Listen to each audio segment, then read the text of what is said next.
আলাইকুম রহমতুল্লাহ বরকাত। আমার সমস্ত ভাই ও বোনদেরকে আন্তরিক সালাম ও মোবারকবাদ জানাই।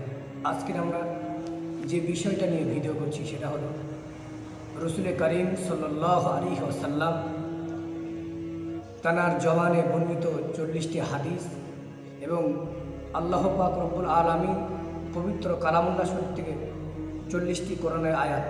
তো একদিন আমরা হাদিস আপনাদেরকে পড়ে শোনাবো, আর একদিন কোরআনের আয়াত পড়ে শোনাবো এবং তার সারমর্মগুলো আমরা বলবো।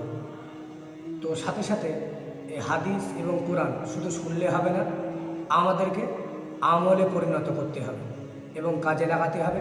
অবশ্যই আল্লাহ আমরা যদি হাদিস এবং কোরআনকে যদি মেনে চলি, দুনিয়ায় সম্মান দেবে, আখিরাতেও সম্মান দেবে। তো আমাদের সকলকে দরকার কোরআন এবং হাদিসকে বুকে ধরে রাখা অবশ্যই আমাদের দরকার।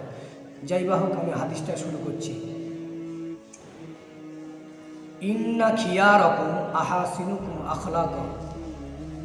রসুল পাক সাল্লাল্লাহু আলাইহি ওয়াসাল্লাম বললেন, হাদিসটা বুখারী শরীফের হাদিস, পেজ নাম্বার 5575 নম্বর পেজে এই হাদিসটা বর্ণিত আছে। রসুল পাক সাল্লাল্লাহু আলাইহি ওয়াসাল্লাম বললেন, তোমাদের মধ্যে ওই ব্যক্তি উত্তম যার আখলাক চরিত্র ভালো। বিশেষ করে আজকের দুনিয়ায় মানুষের যেটা দেখা যায়, যেটা দেখা যাচ্ছে সেটা হলো আমরা কাউকে নিজের আচার ব্যবহার আখলাকের দ্বারায় কাউকে কষ্ট দেবো না।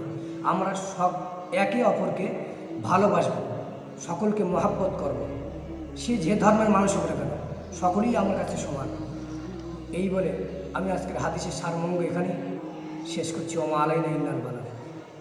আমরা সকলেই লাইক, কমেন্ট, শেয়ার করে বলবো যে কেমন হয়েছে সুরগুলো, কেমন হয়েছে হাদিসগুলো, কেমন হয়েছে গজলগুলো, কেমন হচ্ছে। আমরা সকলেই এগুলো খেয়াল করবো।